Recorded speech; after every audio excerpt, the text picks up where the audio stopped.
여러분 안녕하십니까? 포항 MBC 뉴스투데이입니다. 오늘도 대부분 지역에 폭염주의보가 발효 중인 가운데 낮 기온이 33도 안팎까지 오르겠습니다. 한편 경북 남서 내륙에는 소나기가 내리는 곳이 있겠는데요. 자세한 날씨 유아경 기상캐스터가 전해드립니다.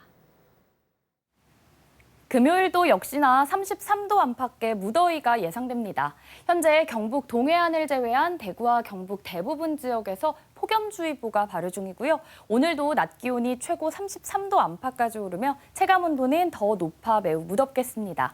한편 경북 남부 동해안에는 아침까지 5mm 안팎의 비가 예상되고요. 오늘 늦은 오후부터 저녁 사이 경북 남서 내륙에는 5에서 40mm의 소나기가 내리는 곳이 있겠습니다. 내일부터는 더위를 식혀줄 비 소식이 이어집니다. 내일 오후부터 대구와 경북 내륙에는 산발적으로 비가 내리는 곳이 있겠고요. 내일과 모레 예상되는 비의 양은 10에서 60mm로 내일 오후 시간당 20mm 안팎의 강한 비가 쏟아지는 곳도 있겠습니다.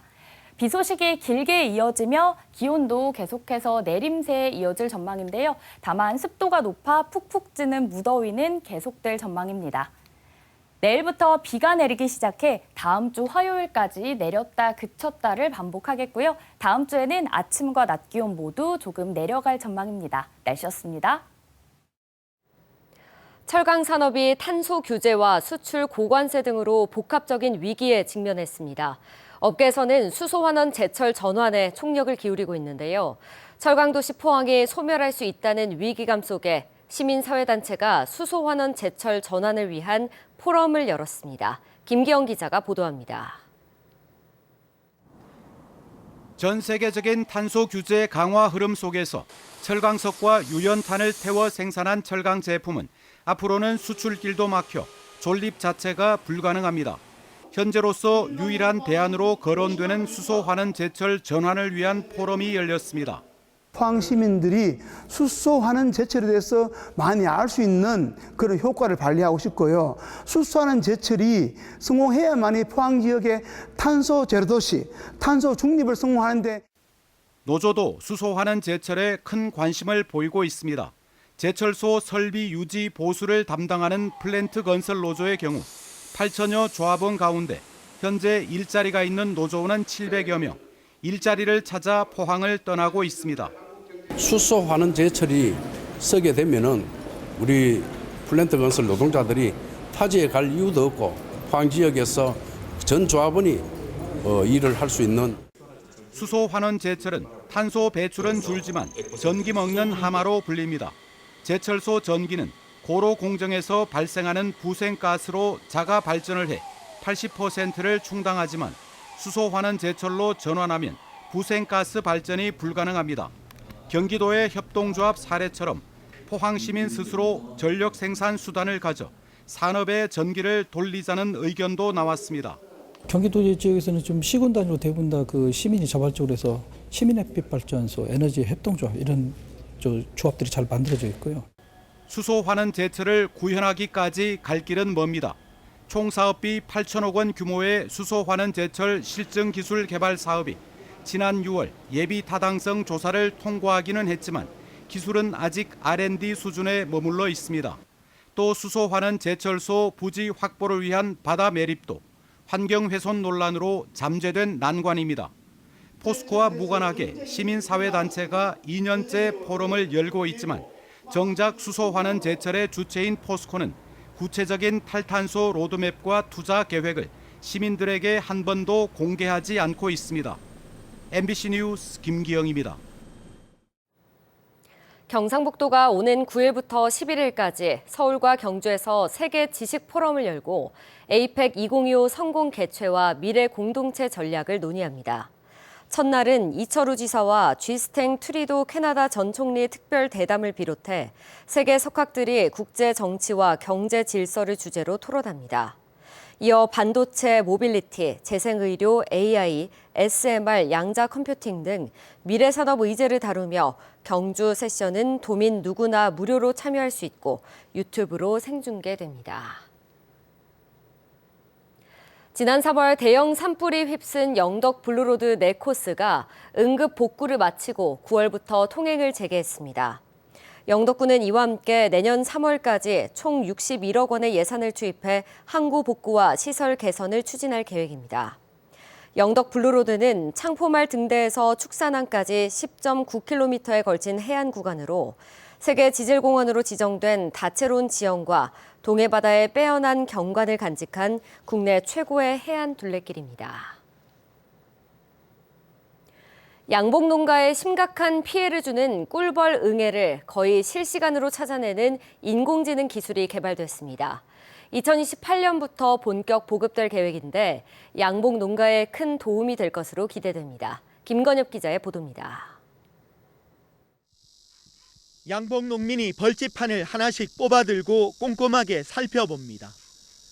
꿀벌에 기생하며 벌들을 폐사시키는 꿀벌 응애를 찾는 겁니다.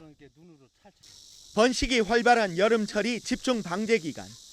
이 방제 시기를 놓치면 한 해 농사를 망치게 됩니다.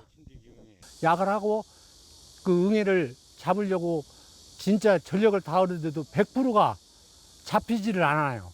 그러니까 이 폭염에도 계속 농가들은 응애에 지금 전쟁 중이죠. 꿀벌과 같은 보호색을 띠는 데다 크기가 1mm 정도로 작은 꿀벌 응애를 눈으로 관찰해 찾아내는 건 쉽지 않고 정확도도 낮습니다. 인공지능 기술이 해결사로 등장했습니다. 벌집판을 촬영하면 30초 만에 꿀벌 응애를 식별해냅니다. 전문가가 30분간 하던 작업이 거의 실시간으로 신속하고 정확하게 대체되는 겁니다. 응애를 효과적으로 빠르게 검출하기 위해서 그 응애의 형태나 질감, 색상 등을 신경망에 학습을 시켜서 95% 이상으로 신뢰도를 신속 정확한 방제는 물론 방제약 오남용 피해도 줄일 수 있고 백묵병 같은 다른 16가지 병의 충도 동시에 분석할 수 있습니다. 농촌진흥청은 벌통 150개 규모의 양봉장에 적용할 경우 연간 860만 원 정도의 수익이 증가할 것으로 예상했습니다. 이 장치를 이용하면은 꿀벌 응애가 침입하는 초기에 선제적인 방제를 할 수가 있어서 꿀벌 폐사를 막을 수 있습니다. 양봉 산업도 이제 스마트 시대에 접어든 가운데 인공지능을 활용한 꿀벌 응애 식별 기술은 2028년부터 본격 보급될 예정입니다. MBC 뉴스 김건엽입니다. 햇사과가 본격적으로 출하되고 있는데 가격은 여전히 높습니다. 워낙 높은 값이 형성되어 온 데다 역대급 폭염으로 생산량이 줄었기 때문인데요. 그런데 사과 농민들은 이런 가격 강세가 마냥 즐겁지만은 않다고 합니다.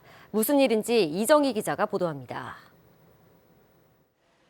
전국 최대 물량의 사과가 유통되는 안동 농수산물 도매시장. 햇사과가 본격적으로 출하되면서 하루 1,200톤 이상의 사과가 경매에 붙여집니다. 이달 들어 최고 낙찰가는 홍로 품종 20kg에 33만 100원을 기록했습니다. 선물 세트용 3다익 하면은 384g 이상, 그게 지금 25에서 30, 중가 205g 정도 되는 거는 지금 10에서 13만 원 선. 여름 사과에 이어 가을 햇사과까지 강보합세가 이어지고 있는 겁니다. 역대급 폭염으로 사과가 제대로 크지 못해 생산량이 10에서 15% 정도 줄어든 게 가장 큰 원인으로 꼽힙니다. 하지만 올해는 추석이 10월 초로 늦춰지면서 대목 물량에 여유가 있어 갈수록 안정세에 들 거라는 전망이 나옵니다. 워낙 생육이 부진하다 보니까 대가종이 적어서 대가 위주로는 강세를 보일 것 같고 또 올해 착과량은 괜찮았기 때문에 중소형가 위주로는 가격이 안정적으로 흐를 수 있지 않을까.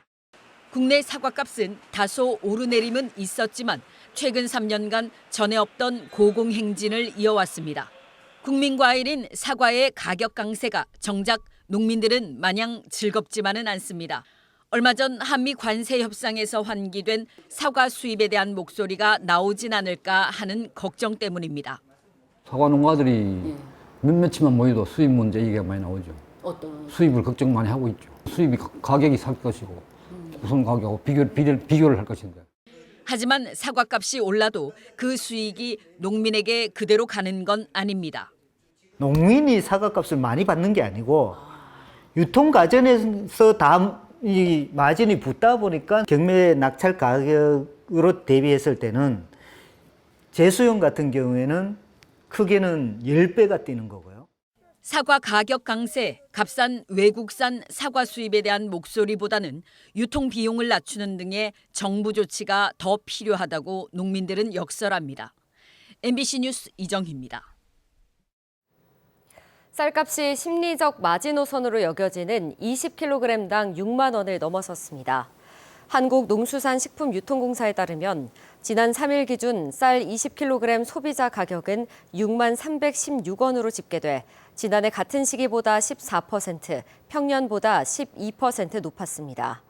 햅쌀이 본격적으로 수확되는 다음 달까지 쌀값 상승세는 이어질 것으로 전망됩니다.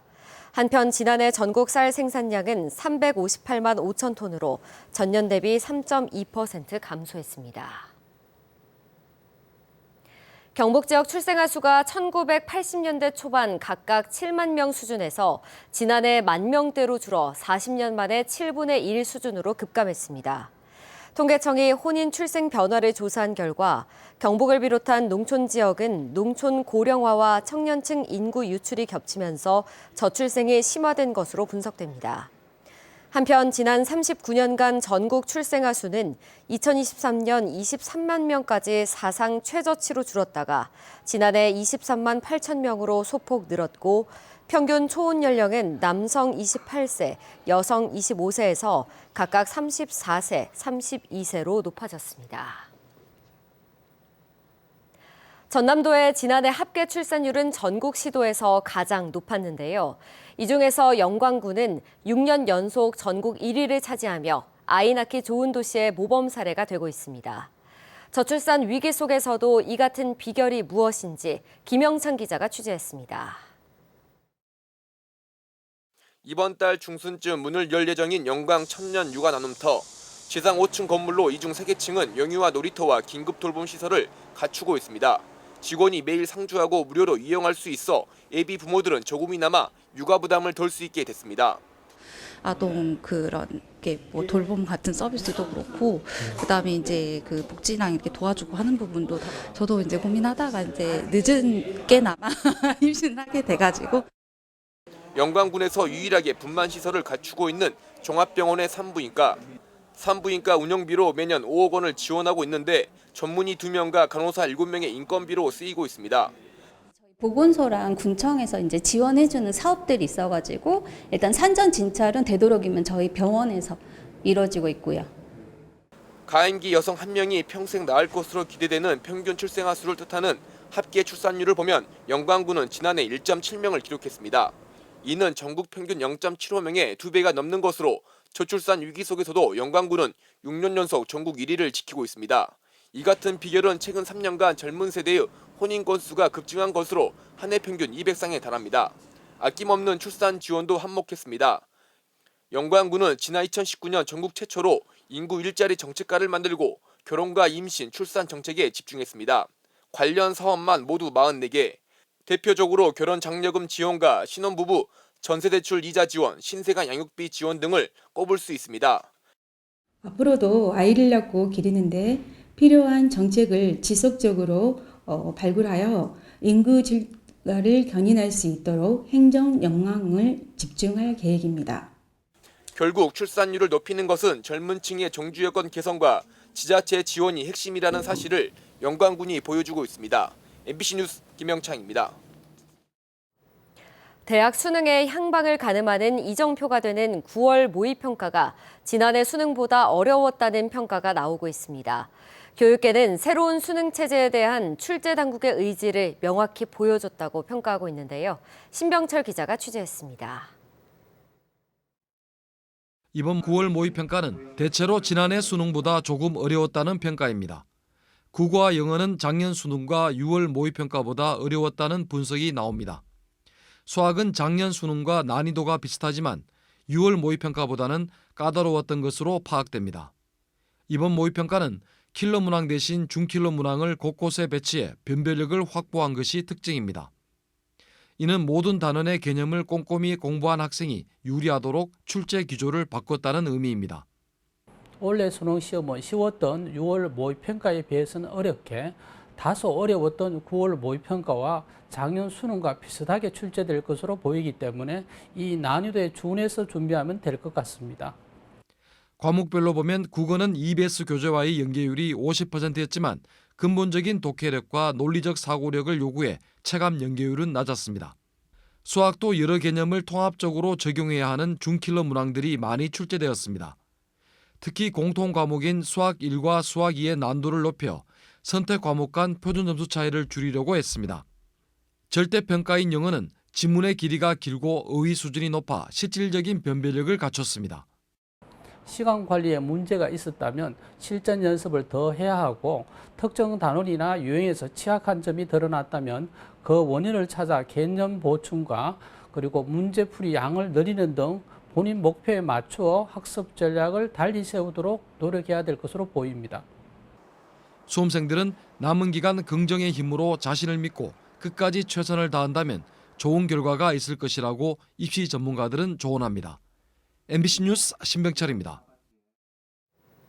경북교육청이 교육부가 주관한 2025년 자기주도 학습센터 공모 사업에 신청한 6곳 모두 선정됐다고 밝혔습니다. 선정된 자기주도 학습센터는 포항 오천고, 구미 도계고, 울릉교육지원청 등이며 오는 12월부터 순차적으로 개소할 예정입니다. 자기주도 학습센터는 지역 소득 수준 간 교육 격차 해소와 사교육 의존을 줄이기 위해 학생 스스로 공부할 수 있는 공간과 프로그램을 제공하는 사업입니다. 울릉군의회가 울릉도에 주둔 중인 군 장병과 이들의 가족에게 여객선 운임을 지원하는 내용의 조례 개정안을 통과시켰습니다. 이에 따라 섬 지역의 군 복지가 향상됨은 물론 가족 면회객의 울릉도 방문이 늘어나 지역 경제에도 도움이 될 것으로 기대됩니다. 포항과 묵호에서 울릉도로 오가는 여객선 운임은 왕복 10만 원 이상으로 울릉도 주둔 군 장병 가족들에게 경제적으로 부담이 되었습니다.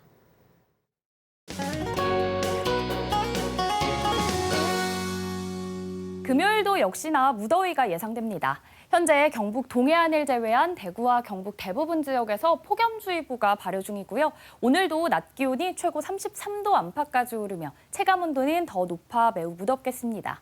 한편 경북 남부 동해안에는 아침까지 5mm 안팎의 비가 내리겠고요. 오늘 늦은 오후부터 저녁 사이 경북 남서 내륙에는 5에서 40mm의 소나기가 내리는 곳이 있겠습니다. 내일부터는 더위를 식혀줄 비 소식이 이어집니다. 내일 오후부터 대구와 경북 내륙에는 산발적으로 비가 내리는 곳이 있겠고요. 내일과 모레 예상되는 비의 양은 10에서 60mm로 곳에 따라 내일 오후 시간당 20mm 안팎의 강한 비가 쏟아지는 곳도 있겠습니다. 비 소식이 길게 이어지며 기온도 차차 내림세에 이어지겠고요. 다만 습도가 높아 푹푹 찌는 무더위는 계속될 전망입니다. 위성 영상입니다. 오늘 전국적으로 중국 북동지방에서 동해 북부 해상으로 이동하는 고기압의 가장자리에 들겠습니다. 자세한 지역별 날씨 보시면 오늘 우리 지역 구름 많겠고요. 미세먼지는 좋음 수준 예상됩니다. 다만 오늘도 아침까지는 내륙을 중심으로 가시거리 1km 미만의 안개가 끼어 있는 곳이 있겠고요. 바다의 물결은 0.5m에서 최고 2m로 잔잔하게 일겠습니다. 오늘 아침 대구의 기온은 24도, 김천은 23도 가리키고 있고요. 낮에는 대구 32도, 김천은 33도 예상됩니다. 안동의 현재 기온은 21도, 영주는 19도로 출발해서요. 낮에는 안동 32도, 영주는 31도 전망됩니다. 포항의 현재 기온은 24도로 시작해 낮에는 29도에 그치겠고요. 오늘까지 경북 남부 동해안에는 바람이 강하게 부는 곳이 있겠습니다.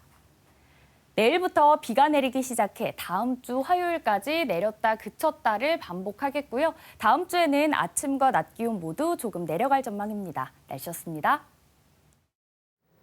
이상으로 포항 MBC 뉴스투데이 마칩니다. 시청해주신 여러분 고맙습니다.